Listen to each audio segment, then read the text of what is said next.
Trade fair is usually a shopper's delight. It truly is a paradise, pero hindi lang para sa mga shoppers, pati na rin sa mga gustong magnegosyo because maraming business ideas ang makukuha dito. May point ka dyan, Shal. Dito kasi sa isang trade fair, we get to showcase what a particular place or a group has to offer. At lahat ng contacts na kailangan mo are all in one place. So, what are we waiting for? It's high time we try the goods. I have with me here today a letter from an avid viewer of Go Negosyo. Let me read it. Hi to Go Negosyo Big Time duo, Chal and Iko. Hello? Ako si Victoria of Laguna at lagi kong sinusubaybayan ang show ninyo. May balak po akong magtayo ng household furniture and crafts business. Sana masagot ninyo ang mga katanungan ko by featuring a business na tulad nito. Thanks and more power. Well, thank you very much, Victoria. At dahil kayo mga big timers ang bida sa show na ito, our show tried to find one of the best crafts business here in the country, ang Hacienda Crafts.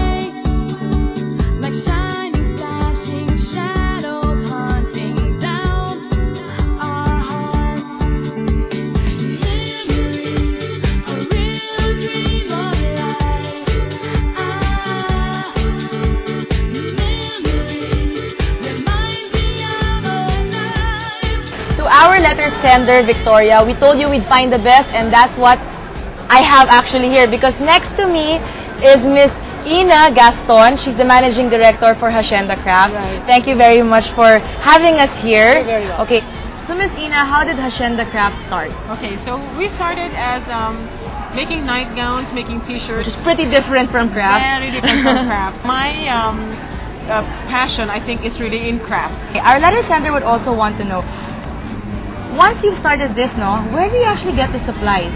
Of course, this one is all from Negros. Right. One of the good things about being in an association, and we're part of the Association of Negros Producers, yes, is that the associations help us source suppliers that can supply commercially in commercial quantities.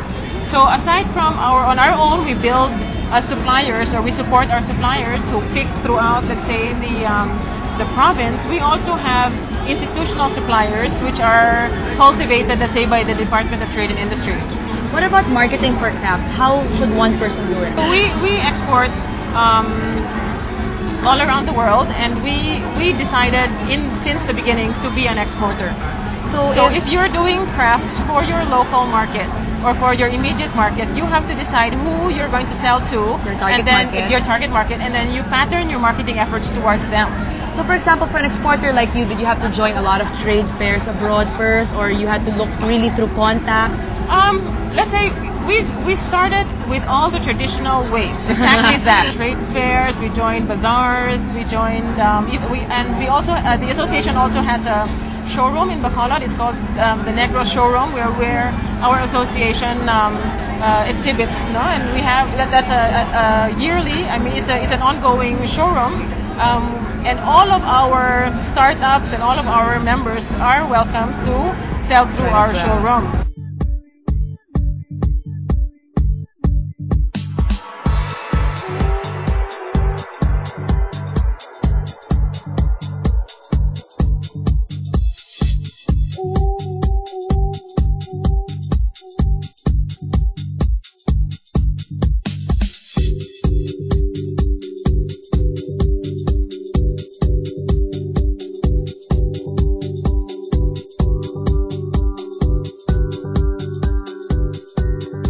Okay, also here she wants to know, how many people do you actually have to get just to craft all of these wonderful products that you have here? Okay, well, our company employs just 17 people, but these people are in charge of, let's say, admin and finishing and our specialty, special processes in the factory.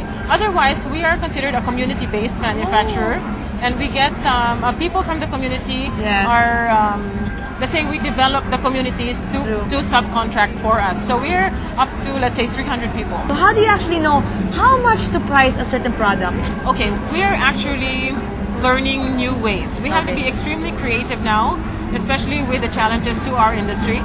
And we're trying to we're doing our costing methods now with efficiency in mind. Of course, you have our markup for your overhead, and then you have your markups for your local market and your export market. It's a whole different, it's a tiered, let's say a tiered pricing scheme. It's a little bit difficult. No? So it depends really who your market is. Okay, how is the crafts industry doing for the Philippines? And are the people actually, the Filipinos especially, are they receptive to it? I think there is a renewed, or there's an appreciation really for Philippine crafts, not only Philippine crafts but actually Asian crafts.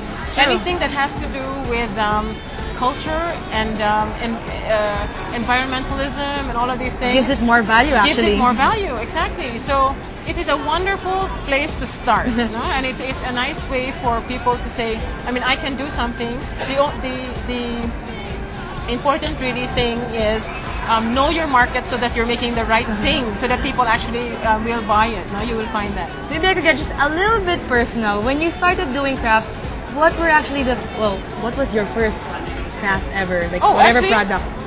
You still have it to this day? Well, okay, so let's say.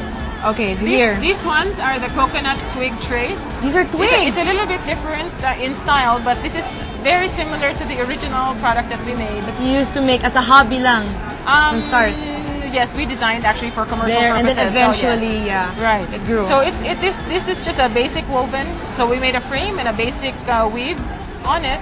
What we tried to do was become practical for the user. So unlike what you find, let's say, in the market, no? Yeah. We styled it so that the user... And it's safe, that your hands could actually go through it, even if they're twigs. Exactly. All right. I think you're the perfect person for me to ask to give, a few tips, not just to Victoria, our letter sender, but as well as to other viewers out there who wants to, transform a hobby into a business. Right. So Victoria and everybody else who wants to do that, I really would suggest you look at your market first before you make anything, because it's important so that you can grow your business. You want to have a short-term, mid-term, and a long-term plan on what to do with your craft. It's not enough to just have a beautiful thing. If somebody won't buy it, you'll be disappointed. So you have to really decide how you want to sell it and where you want to sell it, so that you will know how to produce it properly and what styles you have to do to make it. But go ahead and do it, because that's where we all started.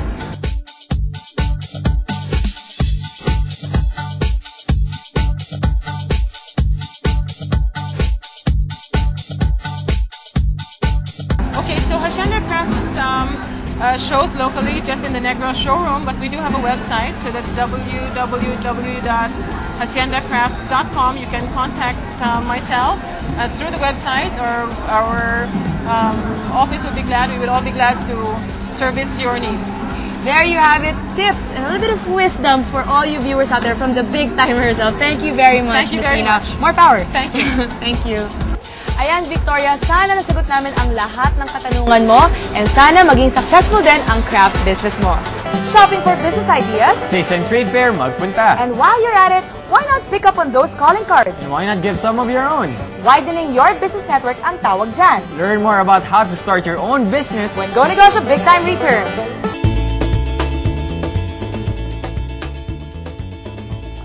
Oh, nakapunta na ako sa mga trade fair. Oo. Minsan. Oo. Oo. Oo, before, nagpupunta ako kasi, ala lang, gusto ko dun pumunta kasi maraming mga mabibili.